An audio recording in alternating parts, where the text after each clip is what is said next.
16 श्राद्ध चल रहे हैं। कराएं आपने धूप छोड़ी ना छोड़ी वो पता नहीं, गाय को रोटी दी ना दी, स्वान को भोजन दिया ना दिया, कौवे को भोजन दिया ना दिया, चलेगा। पर जिस दिन अमावस्या के दिन पितृपक्ष समाप्त हो उस दिन प्रदोष काल में, प्रदोष के समय पर, प्रदोष काल में शाम के समय पर जाकर किसी भी नदी, तालाब, बावड़ी, कुआं, कहीं ना कहीं जो आपके पास में हो वहां पर एक घी का दिया, बत्ती का मुंह दक्षिण की ओर कर कर अवश्य जला कर जाना। सारे पितृदोष समाप्त हो जाएगा, सारा पितृदोष समाप्त। अमावस्या के दिन किसी भी जलाशय के पास में, नदी, तालाब, बावड़ी, कुआं, जो आपके शहर में, आपके गांव में, आपके नगर में हो वहां जाकर लगा दे। अगर नदी, तालाब, बावड़ी, कुआं नहीं है तो पीपल का वृक्ष हो या बेलपत्री का वृक्ष हो या बट का वृक्ष हो, उसके नीचे लगा दो प्रदोष काल में। पर अमावस्या के दिन लगाएं जरूर। क्यों? क्योंकि अमावस्या 16 दिन तक पितृ मृत्यु लोक में आने के बाद में भोजन ग्रहण करते हैं। अमावस्या के दिन पितृ शाम के समय प्रदोष काल में शंकर भगवान का नाम जाप कर कर नदी, तालाब, बावड़ी पर पानी पीने जाते हैं। वहां से जल का आचमन कर कर पितृ अपने लोक को चले जाते हैं प्रदोष काल के समय पर। इसलिए प्रदोष काल में जलाशय के पास में, बावड़ी, कुआं, नदी, तालाब के किनारे पर दिया लगाया जाता है दक्षिण की ओर मुख कर कर बत्ती का। तो पितृ आशीर्वाद देते हुए जाते हैं कि फलो फूलो, आगे बढ़ो, उन्नति करो, तरक्की करो। ये पितरों का आशीर्वाद रहता है, पितरों का वर रहता है। आप देंगे उसको मिलेगा, कुछ करा ना करा। फिर अमावस्या के दिन, जिस दिन पितृपक्ष समाप्त हो उस दिन दिया दक्षिण की ओर बाती का मुख कर कर लगा। जैसे पीपल के पराग से पितरों की शांति होती है। पराग जानते हो पीपल के?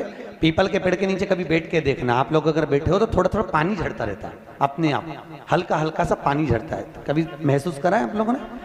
पीपल के पेड़ के नीचे बैठना, हल्का हल्का पानी झड़ता रहता है। उस पीपल के पराग, पीपल के पेड़ के नीचे थाली रख दो, उसमें जो पराग झड़े, पीपल के पेड़ का पानी झड़े, उस पानी को पानी में मिलाकर दरवाजे पर अगर सातिया बना दिया जाए तो पितृदोष समाप्त हो जाता है। पितृदोष होता है, काल सर्प दोष होता है, वास्तु दोष होता है, उनको ज्यादा कुछ नहीं करना होना। महाराज एक बेल का फल लीजिए। क्या लेना है? बेल का फल, बेलपत्री का जो फल होता है उसको ले लो। उसके अंदर का जो गुर्दा होता है, अंदर का जो भाग होता है, उसको निकाल लीजिए और उस बेल के फल में आटा सेक कर उसमें शक्कर मिलाकर उसको उसके अंदर भर लीजिए। अमावस्या के दिन सुबह 10 बजे से पहले उस बेल फल में, जिसमें तुमने पंजेरी भरी है, आटा सेक कर भरा है शक्कर के साथ में, उसको अपने घर में घुमाने के बाद में जिसको काल सर्प दोष बताया है, पितृदोष बताया है या वास्तु दोष का स्मरण बताया है, घर में सब दूर घुमाकर अपने परिवार का हाथ का स्पर्श कराकर पीपल के पेड़ के नीचे खड्डा खोदकर उस बेलपत्र के उस फल को दाब दीजिए। उस फल को उसमें दबा दीजिए। महाराज केवल एक अमावस्या करना रहता है, पितरों के दोष से मुक्ति मिलती है और हमारे घर के कार्य सफल होना प्रारंभ हो जाते हैं। कार्य की सफलता होती है, कार्य में सफलता प्राप्त होने लगती है। हम तो कई बार कहते हैं महाराज जी, अगर ऐसा लगे किसी औषधि को आप ले रहे हैं, मालूम पड़े कि औषधि आपको लग नहीं रही है, शिव महापुराण की कथा कर रही है, मान लो औषधि आपको नहीं लग रही, आपने औषधि बहुत दिनों से ले रहे हो, कोई दवाई, मान लो आप किसी भी दवाई को ग्रहण कर रहे हैं और वो औषधि लगी नहीं रही है, वो शरीर को लगी नहीं पा रही और आप ठीक ही नहीं हो पा रहे, 15 दिन हो गए, 8 दिन हो गए, बताओ, उतना की उतना ही कैटरीना है, उतना ही उतना अपना भरा हुआ, वही की वही लीवर, वही की वही किडनी, वही की वही स्मरण, सभी कुछ वही वही है, उतना की उतना ही।